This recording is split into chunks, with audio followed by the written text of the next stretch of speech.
Hello, thanks for tuning in to the Studio Drew channel. And today in this video, I just wanted to talk and open up a discussion about something. The topic that I wanted to talk about is free work and whether you should do it or not as a music producer or recording and mixing engineer. And I think the obvious answer to that is no, because you spent so much time and energy developing your craft, made sacrifices to get to where you are, you spent money on your gear and equipment, and you have the ability to take someone's song, record it, and bring it to life. And I think that's definitely valuable and something that people should pay for. But there's definitely times when doing free work could be a good idea, especially if you feel like that could lead to a bigger opportunity for you. So I want to talk about three things. I want to talk about why you should do free work, and if you do free work, how you should go about it, and I'll also share some of my experiences with free work and the ups and downs that came along with it. Okay, so if you are just starting off in your music producer journey and you've never really received a paid gig, this is the time to do free work.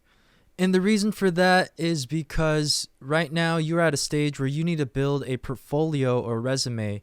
That could be in any form. It could be a video with a bunch of little clips of songs, or a playlist you made on Spotify or SoundCloud of songs that you've worked on. Just any way to let people know and hear the songs that you've worked on so that they know what you're capable of. Without that, I don't know how people are going to want to hire you to produce or record or mix for them. But of course, now you have to go out and find people that you could do free work for. A good place to start would be within your friends. If you have friends that are musicians and songwriters, just reach out to them and offer to record one of their songs for free. But if you're the type that feels comfortable reaching out to other people that you don't personally know, you could always use social media. You could go to open mic nights and local shows. In those type of environments, you'll be surrounded with artists and songwriters. And if you see anyone that you like, just go up to them and let them know that you like their performance and their music, and offer a free session and let them know that you'd love to have them come by and you'd want to record their music for them. Most artists would take you up on that offer and would love to have a free session. I don't know what kind of artist wouldn't want to have a free studio session. So I don't think finding free work is necessarily that hard. You just have to have that willingness to keep reaching out to people and putting your offers out there, and people will eventually take you up on it. Okay, point number 2, how to do the free work. So now you're in the studio with your artist or client and you are ready to work for free. Even though you're not getting paid, you still want to treat the session as if you were and still put in your best effort. And there are 2 goals that you want to be focusing on here. The first one is to create an amazing outcome so that you have something great to add to your portfolio. And the second one is to provide an experience so good that that artist or client will be returning to you as a paying customer next time. But you have to be super careful during these free sessions because it could be a disaster. The reason for that is because there's no motivation on both parties to really give their best effort. Because first of all, you're not getting paid to do all this work, and the artist hasn't invested anything up front. So most likely they're just coming in to just enjoy a free session and just see what happens and take it for what it is. And so if both of you guys are just half-assing it in the studio and not making good progress, that is the worst case scenario. Because first of all, you're not creating an amazing product that you could add to your portfolio or resume, and you're not providing a great experience for the client so that they would consider returning and paying you for the next session. Also, you're just wasting a bunch of time. Like, what are you doing? Point number 3, I just wanted to share some of my experiences with free work.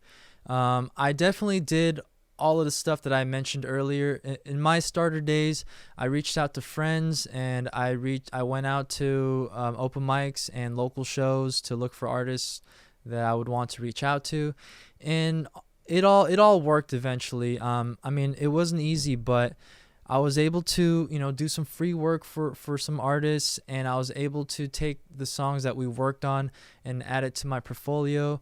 And I shared my portfolio on my website and made little sampler videos and made social media posts. And eventually people started to catch on to what was going on, and I was able to receive clients that would pay me to do what I do. So it worked out for me, luckily. And even though I have my portfolio out there and I'm constantly updating it, there are people that would check it out and still ask me if I can do like a free sample mix for them. And I think these are the kind of people that just needs that extra reassurance, because as a music creator, you put in so much of your soul and heart into your music, and when you hand it off to somebody to mix, you want to make sure that they are going to do an amazing job on it.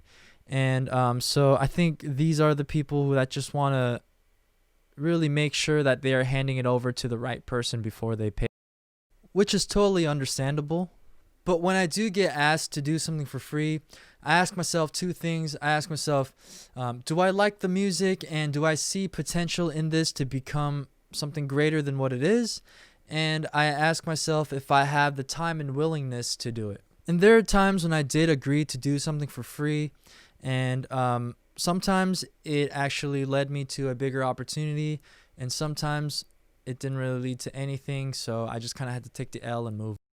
So to finalize my thoughts on this topic, I think you definitely have to have a goal behind the free work, and the goal is to work for free so that it could lead you to a bigger opportunity, whether that's a relationship with someone or getting your foot in the door of someplace. Or if you're just starting out, you have to build a portfolio. You should definitely consider doing things for free. And then once you get past the stage of doing free work, and you're ready to start charging and coming up with your own rates, I feel like that's a whole nother topic that I can talk about in a different video. And so if you're interested in that, please let me know in the comments below. If you like this video, please give me a thumbs up and a subscribe. And I'll catch you on the next video. Peace.